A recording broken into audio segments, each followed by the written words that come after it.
The mug slipped from my fingers and shattered. But it wasn't the sound that broke me. It was what came next. I didn't cry. I didn't scream. I didn't even move. I stood there barefoot on the cold kitchen tiles, one hand resting gently on the small swell of my belly, the other still suspended where the mug had slipped. Coffee pooled around the shards, soaking into the rug beneath the breakfast table, the one my mom used to kneel on while teaching me how to tie my shoes. "What have you done, Emma?" My father's voice tore through the kitchen like a lightning strike. I swear I felt the cupboard shake. I turned to face him slowly, the early morning light casting long shadows behind me. He looked taller in that moment, looming like the judgment itself had taken physical form. "I'm pregnant," I said. My voice didn't crack. I made sure of it. The silence that followed was so sharp it felt like the house itself had stopped breathing. My mother Lorraine stood frozen at the base of the stairs, a laundry basket balanced on her hip, her fingers still dripping with soapy water. I could smell the detergent from here, lavender and lemon, the same kind she used when I was little. "You just turned 18, she whispered. "Are you insane?" The color drained from her face. Her jaw clenched. The basket tipped slightly, dropping a sock onto the floor. My father stepped toward me, eyes bloodshot, the vein in his temple, pulsing like a warning light. "Who is it?" "Some dropout, a drifter. A stranger you met behind the Quick Mart?" I held his gaze. "His name doesn't matter. What matters is that I love my child, and I'm keeping it." He stared at me like I'd spoken a language he didn't understand. Then he laughed, bitter, guttural, like something had died inside him. "You've destroyed your life," he said. "We gave you everything, a roof, a future, a college fund, and you threw it all away for this. For this," my chest ached. But I stayed still. I had already broken in private. I wouldn't let them see it. "I didn't throw anything away," I said calmly. "You're just angry you can't control me anymore." That was the final spark. His face twisted in rage. "Get out!" The words didn't boom. They hissed. Low, dangerous, final. "Pack your things. You want to play grown-up, fine. Go be one. Somewhere else." I turned to my mother. One last chance. One last plea for warmth. But she shook her head and whispered, "You're such a disappointment. Like I'd killed someone.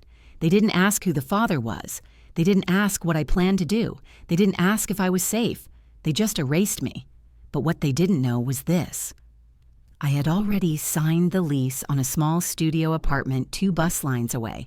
I had a receptionist job at a clinic, a quiet support system, and a man whose name they'd never believe. I left that house with nothing but a duffel bag and a fire in my soul they never saw coming. As I stepped off that porch, the cold morning air biting at my skin, I didn't cry. I smiled, because they thought they were ending my story. They had no idea they were giving me the pen. That first night alone didn't feel like freedom. It felt like exile. The studio apartment was colder than I expected. A cracked window near the radiator let in every breath of winter air, like the place itself was still deciding if it wanted me there. I dropped my duffel on the secondhand mattress and sat down, legs trembling from the weight of everything I wasn't allowed to say. There was no heat, no furniture, no curtains, just me, a dented can of tomato soup, and silence so loud it echoed off the walls. I checked my phone. No missed calls, no texts, no "Are you okay?" Not from my mom, not from my father, not even from Sierra, my cousin, who used to braid my hair before choir recitals. But I didn't throw the phone. I didn't cry. I just whispered to the darkness, "You're still here, Emma." And that's enough. I wasn't alone. Not really. I had him. The baby. The reason my spine hadn't snapped under the weight of their rejection. 3 weeks before the explosion, I'd secretly taken a job at a private medical clinic just outside Raleigh. Dr. Weston, the head physician, was the first adult who looked me in the eye and said, "If you work hard, you're welcome here. No lectures, no judgment, just a chance." So I showed up every morning at 6:30 a.m., growing belly and all. I filed insurance paperwork. I answered phones. I cleaned waiting rooms. I stayed until the lights were off and the doors were locked. I didn't ask for pity. I didn't need it. At night, I studied business law, accounting, healthcare economics, whatever free courses I could dig up between midnight and 3 a.m. My mind was starving for knowledge, and my heart was starving for something bigger than pain. But pain found me anyway. At 7 months pregnant, I was working the clinic by day and a call center by night. The hours blurred. So did my vision. One day, I fainted at the bus stop. No food, no sleep, just exhaustion stacked on top of grief and wrapped in silence. I woke up slumped on a bench, clutching my stomach, whispering prayers that felt too late. That's when I saw him, Dr. Weston, kneeling beside me. His voice wasn't alarmed. It was quiet, steady. "You okay, Emma?" I shook my head. "No," I whispered. "But I will be." And that's when he did something I'll never forget. He stood up, pulled a folded envelope from his coat, and handed it to me. "A letter of recommendation," he said. "My sister Evelyn runs the finance office at Harrington Medical HQ. Show her this." I stared at him, stunned. "Why are you helping me?" He smiled, tired and kind. "Because you remind me of someone I once gave up on. I'm not making that mistake again." I pressed that envelope to my chest like it could shield me from everything that had already happened. 2 months later, I gave birth. Alone in a dimly lit hospital room with no family, no friends, just nurses who held my hand when I screamed. And then, there he was, Landon, my son, tiny, perfect, alive. I held him against my chest, his breath warm on my skin, and cried harder than I ever had, not out of fear, but because for the first time since being thrown away, I knew who I was. A mother, a fighter, a woman becoming something they'd never recognize. The first time I held Landon, the world didn't just change, it tilted entirely.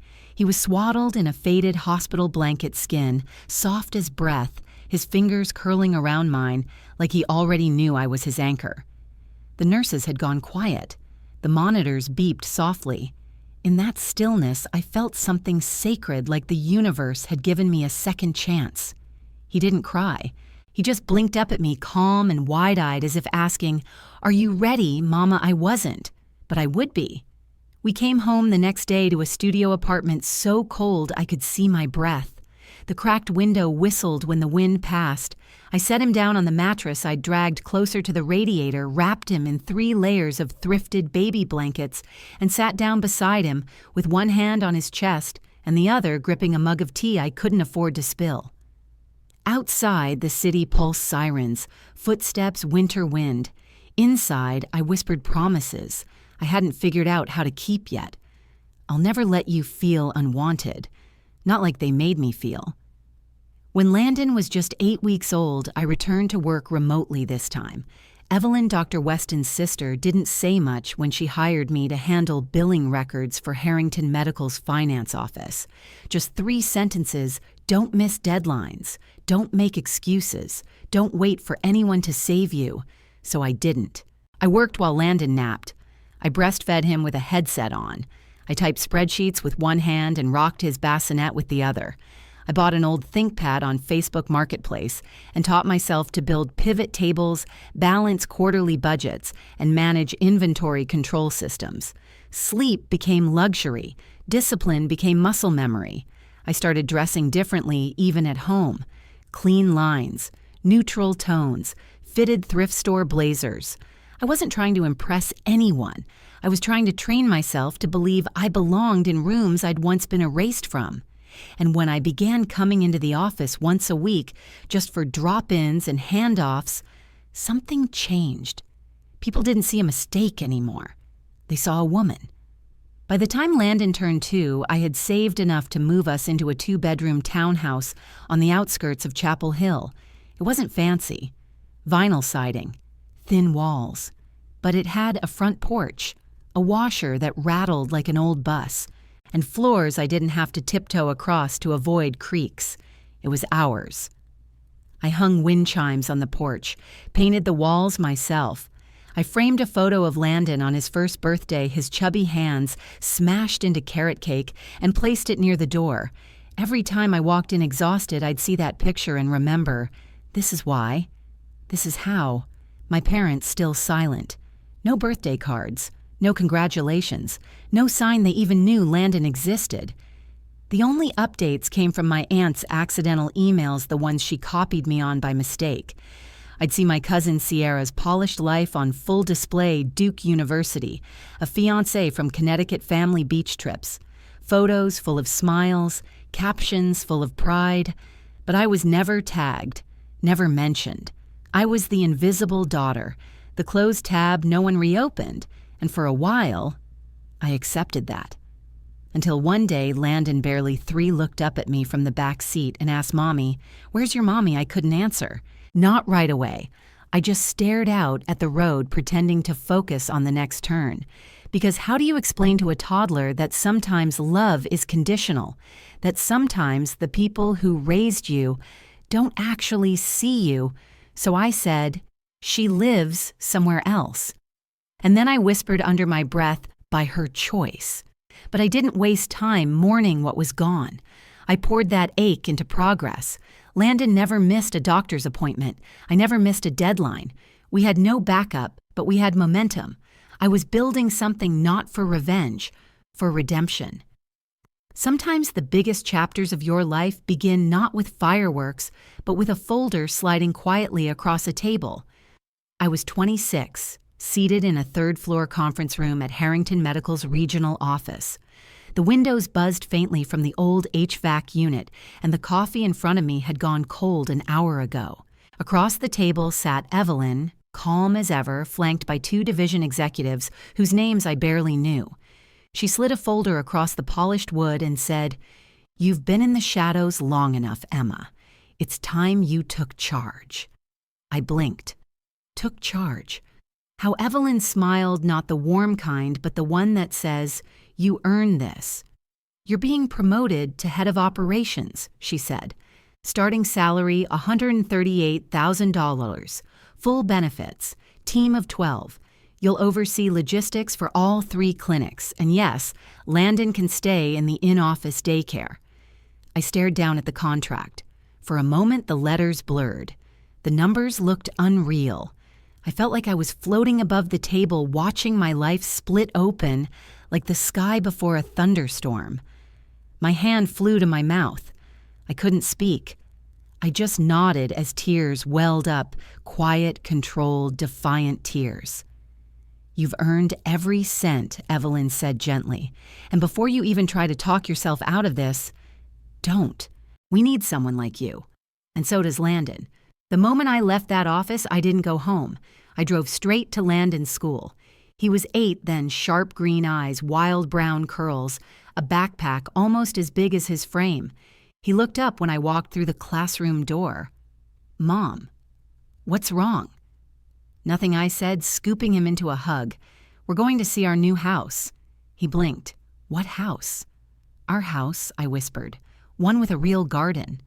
That night, I signed the lease on a property in Raleigh's historic district, 3 bedrooms, high ceilings, a little swing under the maple tree out front. No mortgage. I paid in full. But I wasn't finished. Because there was still a part of my story I hadn't written. All those years, I had kept Landon's father a secret. Not just from my family, but from Landon, too. Not because I was ashamed. Not because he was a mistake. Because protecting that truth gave me power.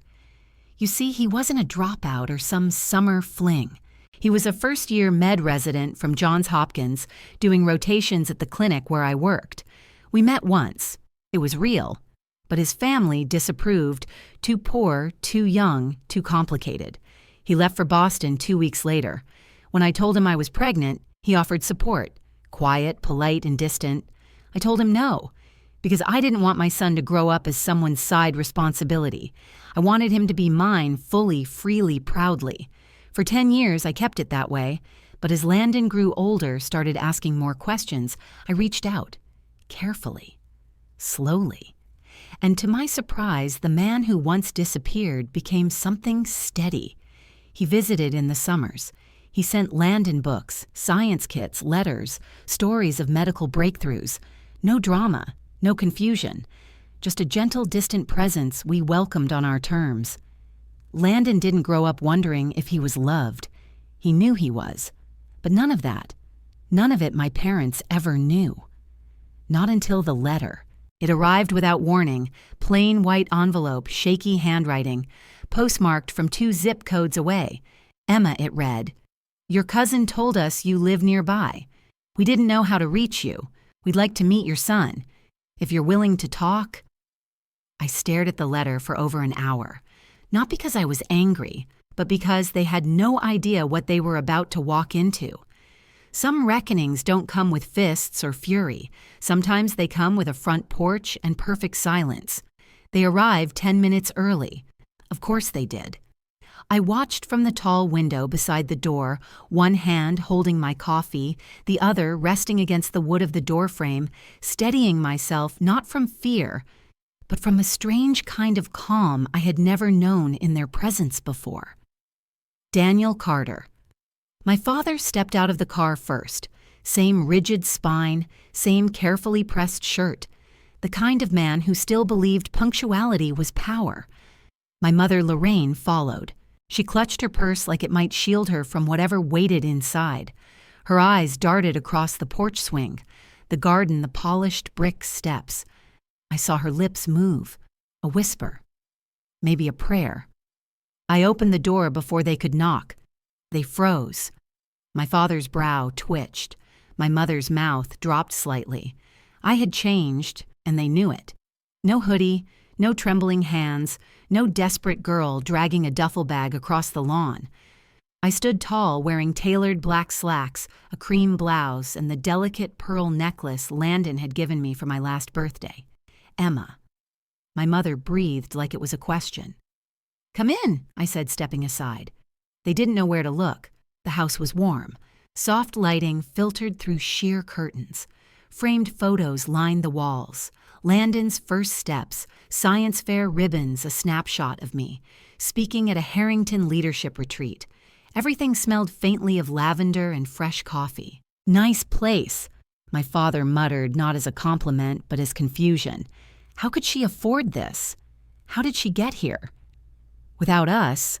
I didn't answer the question he didn't ask. "Landon's upstairs. He'll be down in a moment." They stepped into the living room like strangers in a museum, terrified to touch anything. "I wasn't sure you'd respond," I said.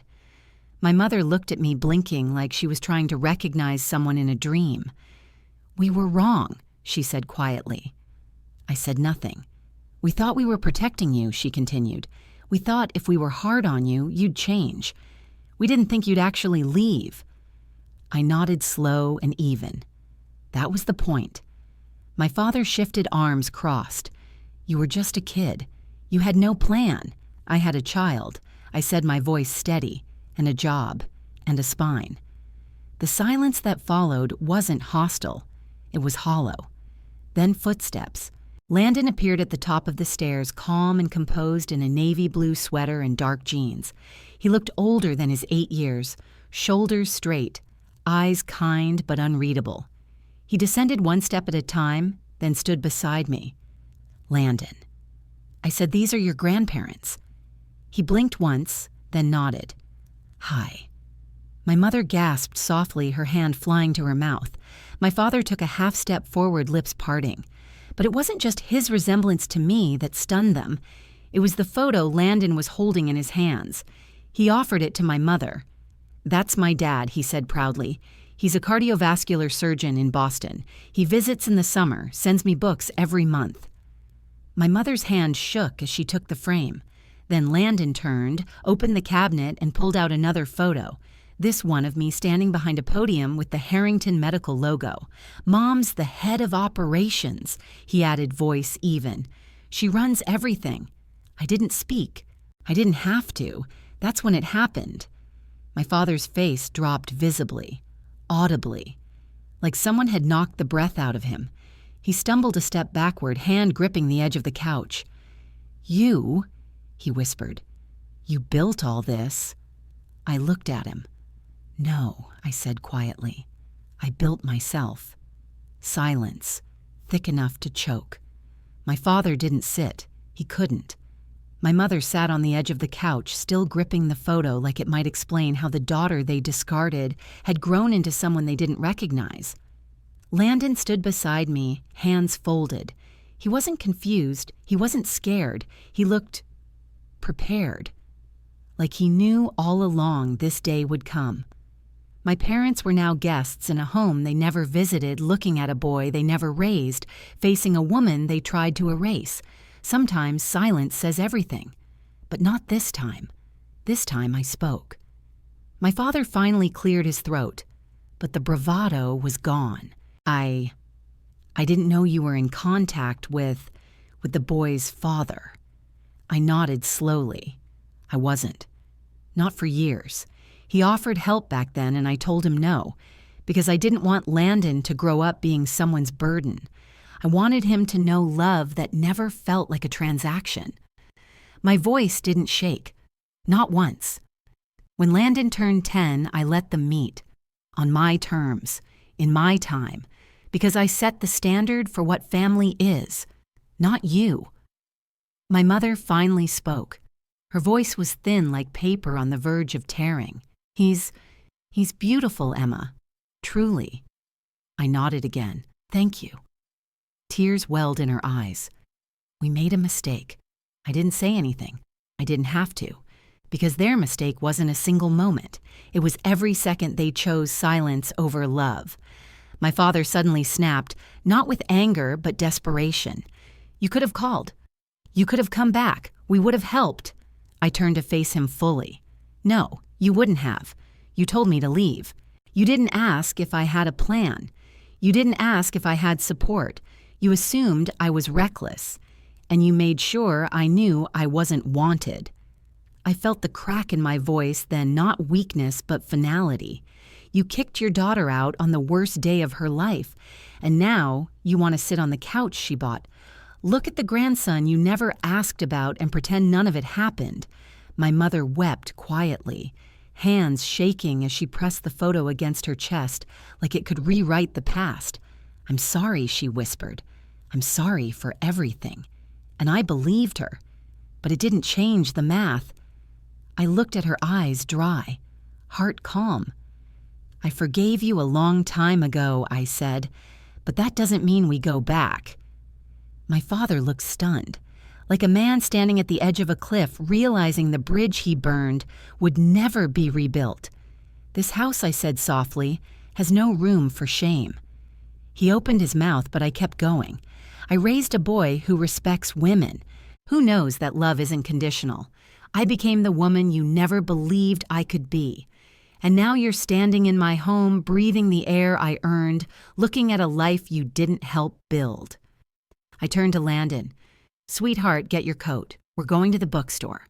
He nodded quiet and sure and padded up the stairs. My mother looked up at me, her face streaked with tears. Will we see you again? She asked, her voice cracking. I paused, just long enough for the weight to settle. Then I looked her in the eye. That depends, I said, on whether you want to meet your grandson or keep pretending the past never happened. She didn't answer, and I didn't wait. I walked them to the door. They stood there for a moment silent, pale, still trying to make sense of the storm they thought they'd avoided. I didn't hug them. I didn't say goodbye. I just closed the door, softly. And this time I was the one standing inside the home I built, inside the peace I earned, inside the life they told me I'd never create. It's easy to love a child who follows your blueprint. It takes something deeper to love a child who dares to build her own. They tried to erase me, but I didn't vanish. I evolved. Have you ever been pushed out by the very people meant to protect you? Did you rise above like Emma Drop Your Story in the comments? Because we read every single one. And if this moved you, hit like, subscribe, and share with someone who needs to hear it. You're not alone. You're just becoming.